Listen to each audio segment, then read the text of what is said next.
very poor in Massachusetts. We have many problems, housing, many families were in need of assistance, and therefore my viewpoint on the necessity for social legislation came really pragmatically, through just observation. Our distinguished guest for this evening is the Honorable John F. Kennedy, United States Representative from Massachusetts. Mr. Kennedy, I believe you visited the Middle East on your trip. Now, why is it that we Americans have so many enemies in the Middle East today?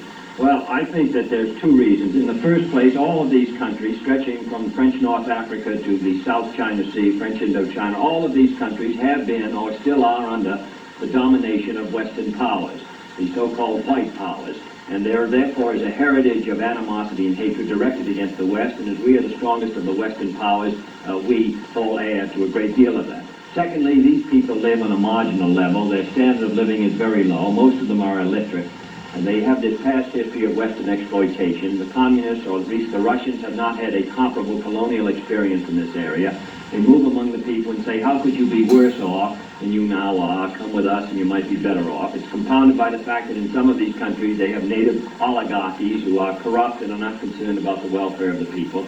All these things compound in these difficult days make for a fertile field for communist infiltration and weakness for the West. Our audience, of course, is particularly interested in your views because it's been mentioned that you are a possible or probable candidate for the United States Senate against Senator Lodge. Have you decided whether or not you're going to oppose Senator Lodge this year? Mr. Huey, I plan to announce my plans about what I thought I might do about the end of April. At that time, I thought I'd make them definite, and I'm certainly considering it very strongly.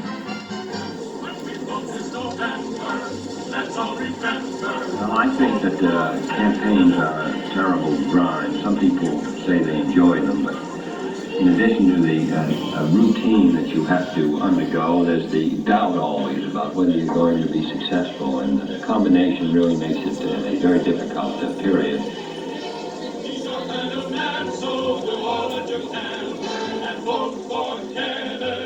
Congressman Kennedy, how do you feel about your race for the Senate up here? Well, I think it's going very well, and of course, have great expectations. I think the state's going Democratic, and I think that the ticket's going to be successful. And if elected to the Senate of the United States this November, I will fight for the New England industry, which is so by a fight for the people of this state and for the future of our country. Victory is here. After 20 years, the Republican Party is back in power. General Dwight D. Eisenhower is elected. His party has won control of Congress, with the Senate pretty evenly divided. In Massachusetts Senate race, Representative John F. Kennedy scores one of the few major Democratic victories, decisively defeating in a tough battle the Republican incumbent Henry Cabot Lodge, Jr. Well, I'm just sure glad it's over, aren't you, Bonnie? I am, Cap. Okay.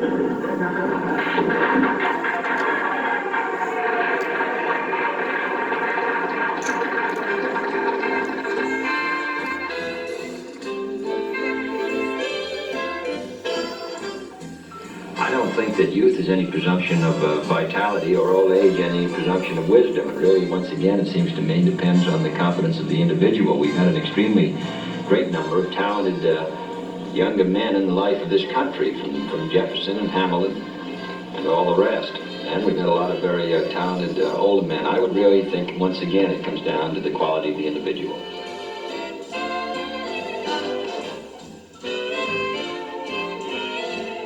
Are you simply swamped by invitations from Washington hostesses? I mean, you're a single man and a senator. That must make you most eligible. Well, you would think so, Holly, but nothing seems to have happened.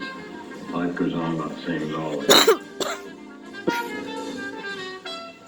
Oh, I met her 3 years ago at a dinner in Washington.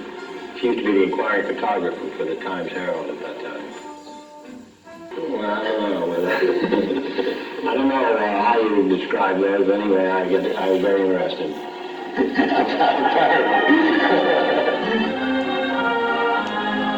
The wedding of Senator John F. Kennedy recalls Newport's one-time social grandeur. Former Ambassador and Mrs. Joseph Kennedy, parents of the groom, are among the personalities on hand to make this the top society wedding of the year. For the spectators outside the church, it's a real storybook wedding. A radiant bride, the former Jacqueline Bouvier, and a handsome groom. With a pretty wife and a politically rising star, the future seems bright for the junior senator from Massachusetts. We're going up to Boston to meet Senator John Kennedy and his bride. Did you have a chance to do much reading? Yes, I used to very much, and I try to do it as much as I can now. Have you found anything that has been particularly useful, or perhaps I could use the word inspirational to you? Well, I do have something here. It was written by Alan Seagull, who, as you remember, was born in New York and fought in the Foreign Legion and was killed in the First World War in 1916. Yes. He wrote that famous poem, I Have a Rendezvous with Death. And just before he died, he wrote a letter home to his mother, which I think has good advice for all of us. He said, "Whether I am on the winning or losing side is not the point with me. It is being on the side where my sympathies lie that matters. Success in life means doing that thing than which nothing else conceivable seems more noble or satisfying or remunerative, and then being ready to see it through to the end." Senator, I know you recently underwent surgery for injuries received during World War II. Has